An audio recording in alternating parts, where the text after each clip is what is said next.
Hey guys, my name's Dan. Welcome back to the channel. Today we're going to be talking about England's second game of the Euros 2024 against Denmark, game number two. And yeah, it was a bit of a disappointing game, to be honest with you. First half, much of the same as the first half against Serbia. Controlled the ball, controlled the game, got a 1-0 lead about midway through the first half, and a really good goal by Harry Kane, I guess. Um, Obviously, Kyle Walker instrumental, crosses the ball into the goal and kind of deflects around a bit, but Harry Kane's really good at that kind of goal. Some call it a tap in, but it's not really, because you've got to be there, you've got to anticipate where the ball's going to go, you've got to pounce, and he's very good at that. So, very good goal. 1-0 up, cool, we're cruising. But towards the end of the first half, same old again. Kind of just sat back a bit more. Denmark got back more into the game. They played really well today, Denmark. Got to give them credit. And then obviously they go and get an equaliser, and it was a phenomenal goal. I mean, I don't think Pickford could have done anything about it. Yeah, the guy Christensen, I think his name was just had way too much space. Um, just found himself on the edge of the box. Well, we don't even the edge of the box. He was quite far away out. Um, and no one closed him down. No one thought, mark him or get in the way or whatever. And he just had plenty of time to have a really good long shot. And yeah, he ended up beating Pickford in off the post, which is, I can't argue against that goal. You have to put your hands up as an England fan. That was a really good goal. That's the thing with Gareth Southgate's team is when we concede.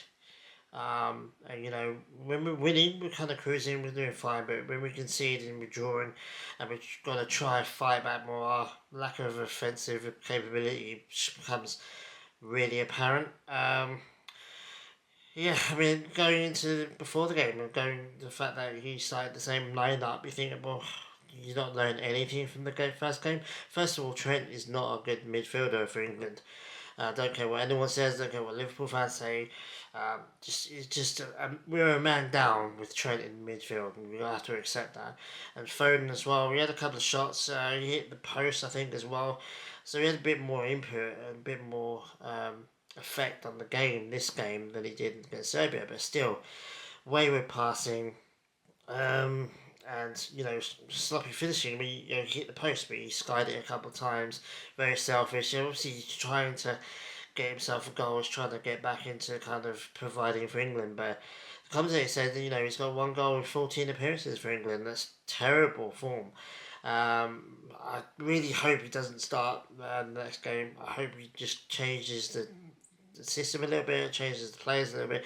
Whatever we're doing right now is not working. Conor Gallagher coming on for Trent was an obvious move. With Conor on, he did get booked. He was a bit rash at times, but still, we had an actual midfield for a change, which was nice. Declan Rice made unusual errors. Not a very good game from Rice at all. No one in England, in an English show, had a good game. Let's just be real. But Declan was very sloppy in this game. I think the nerves and the occasion got to him a little bit.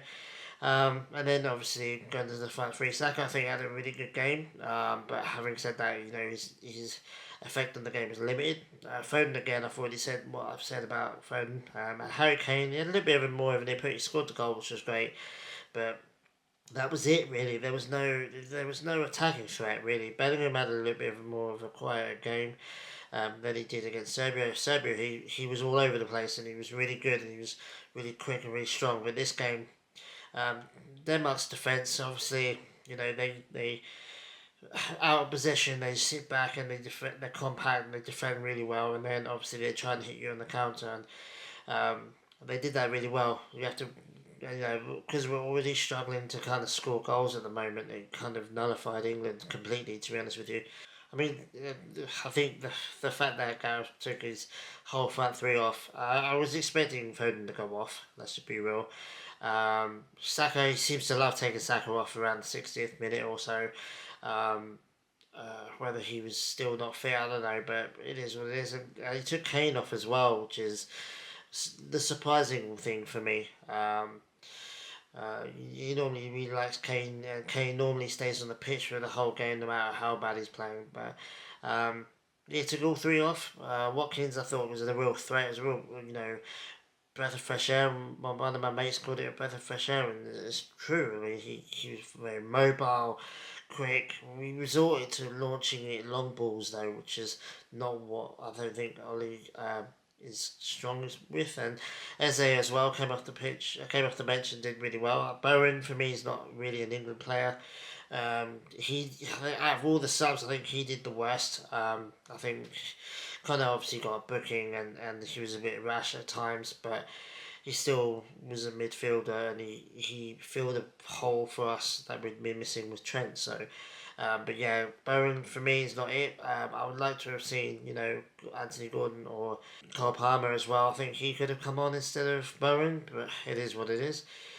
So yeah, Watkins did really well. Eze did really well. It's just we weren't playing to their strengths. We were just with Harry Kane off the pitch, we started hoofing it forward, and it's just like, well, we don't have the players for that now. Harry Kane's gone off the pitch. But anyway, guys, it is what it is. England still, obviously, we didn't lose. We drew. We got a point out of it. Slovenia and Serbia drew as well, which helps us a lot. So we're still top of the group, 4 points. I think Denmark have got two. I think Serbia have got one, and Slovenia's got two as well. So we're still top by 2 points, but mate, if I mean, you'd think we could get the job done against Slovenia, but it's going to be still a tough game. There's a lot of pressure on that in the game now. We could have secured top spot and gone to the Slovenia game with the rotated team and kind of rested a little bit and taken it a little bit easy. But no, let's go and make it a lot more pressures than it needed to have been. But it is what it is. But it is what it is. But we need to be a lot better in the knockout stages if we make it there. A decent team, a Spain, a Germany, even a France, I think could really, really damage England. We need to. Gareth Southgate needs to do his job and start tweaking things a little bit. You can't just use the same players and the same tactics and then the same subs. He mixed it up today, but only because he had to. He had to throw the kitchen sink at it. Um, and he needs to do his job. I don't want to see the same first 11. I don't want to see Trent starting at least. I don't want to see Foden starting. If you're going to play Foden, play him in a bit of a different position. I wouldn't be as surprised at all if Gareth takes Saka off, puts him on the bench, and then starts Foden maybe on the right. Or I don't know, maybe he switches up and puts Foden as cam. I don't know, but we can't stick Foden on the left hand side. He's less than useless. He's more than useless, actually, should I say, on the left. So yeah, I expect lineup changes against Slovenia, and hopefully they just work out what the hell's going on because we're not scoring enough at the moment. We're not offensive. We're not offensively threatening at all, which is worrying. Harry Kane does step up in the knockout stages of a competition, so maybe he starts picking up some goals. Maybe Saka does too. At the moment, we're doing the bare minimum to get through, and it's worrying me a little bit. But like I said, Slovenia. I mean, it's a winnable game for England. All respect to Slovenia. But we have to be winning that. Like in England team should be winning that, and we need to if we're gonna progress. Because obviously, if we lose or if we draw, then we probably won't even get out of the group. So yeah, lots riding on this game. We could have, this last game, should I say, we could have been secured already. But it is what it is. Very disappointing game, and things that we need to learn from. We need to learn from it now. Yeah. Anyway, I'm gonna stop now because I don't want to rant too much about it. It's still fresh, but yeah, like things we got to learn from. We win the Slovenia game, then this Denmark game doesn't really matter anymore.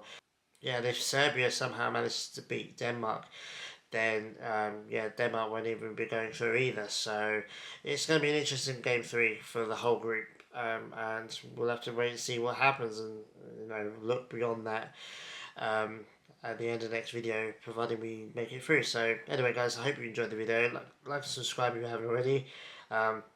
Really hope you're going to enjoy this series. I'm enjoying it. I mean, obviously this game's been annoying, but we didn't lose, so there's still positivity there, and it's been a great competition overall so far. So I'm just glad to be a part of it and watching it and giving my opinion on England really. So yeah, anyway, guys, I really appreciate it. Like, subscribe, comment down below. What do you think about the game? Who do you think was the best player for England?